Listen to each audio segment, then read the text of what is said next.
will of the people or enforce the United States Constitution. You know, this is what the framers of the Constitution were afraid of, direct democracy. And so that's what produced this law from the ballot initiative. They wanted a representative republic. This is what, unfortunately, democracy looks like. What if a majority is wrong? And I think this is what's floating through your head. And the bottom line is, your choice is enforce the will of the people, if you will, of the state of Washington, or enforce the Constitution. Exactly, Graham, and thank you for having me. I have taken 3 oaths of office, public oaths, 1 in the military and 2 as a police officer. And all of them say that I am to uphold and defend the Constitution of the United States as well as the Washington State Constitution. And I'd like to point out that the Washington State Constitution is even more explicit than the U.S. Constitution when it comes to citizens' right to bear arms. It says the right of the individual citizen to bear arms in defense of himself or the state shall not be impaired. And there's no question in my mind that Initiative 1639 definitely impairs citizens' rights. Pretty clear. So 1639, the new law, is pretty explicit. You know, if you look at it from a liberal perspective, it's probably not good enough. But 1639 is pretty clear, and it accomplishes 3 things, essentially. It outlaws the sale of semi-automatic rifles to anyone under 21, which I think is huge. 10-day waiting period for semi-automatic rifle purchases, forces handgun buyers to sign waivers allowing police to search their personal records. Well, you have a slight Fourth Amendment issue there. But back to the age issue, it's fascinating to me, Chief, that these people will send our young folks, 18, 19, 20-year-olds, off to battle, off to some hellhole in Afghanistan to be shot at, give them rifles, but then when they come home, they're not allowed to touch one. Exactly. It makes perfect sense, I guess, if you hate guns. This initiative also classifies all semi-automatic rifles as assault weapons. And like you said, it bans anyone under 21 from owning it or buying an assault weapon. It's absolutely ridiculous. And what other constitutional right do we have to pay the government a fee for to exercise that right? None.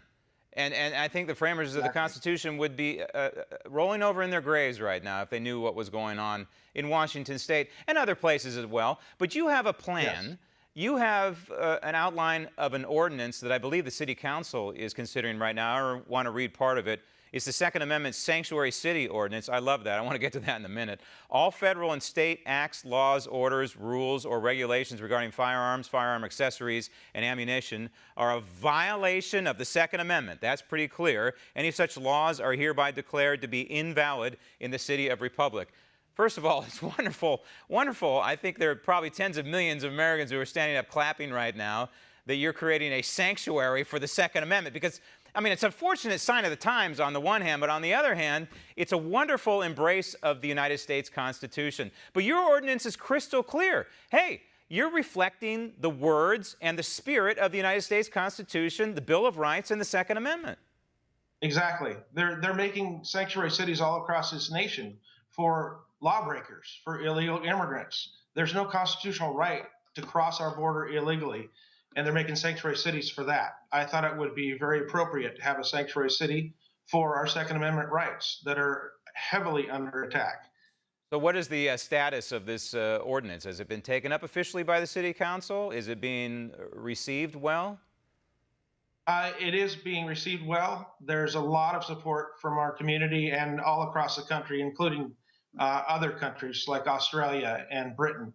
And the City Council right now, I proposed an ordinance. The whole entirety of it is on our Facebook page at Republic Police WA, and people can read it there if they'd like. But the City Council is reviewing it right now. You realize what this means, Chief, if you get this sanctuary status for your city. And last I checked, the population of your city is less than 2,000. Is that correct? That's correct. It's about 1,100 people. All right. Well, you expect the population to swell quite a bit, because if there is a sanctuary for the Second Amendment, you realize there's going to be a beacon for many people, maybe who don't live that far away from you, in neighboring states, such as Oregon or California, where these confiscatory laws that bar Second Amendment rights. your city could swell in population because of your sanctuary status. Did you think about that? I thought about that, and we love Second Amendment, and we love people that support it. So the more the merrier. Well, you are a lone voice in the wilderness, and I mean that nicely in the great state of Washington. But as Gandhi said, a lone voice in the wilderness is not necessarily wrong. So, Chief, please keep us informed on how the ordinance comes out in the new year. Thank you. Want to see more videos like this? Click on the link below and subscribe to One America News on YouTube, and call your cable provider and kindly demand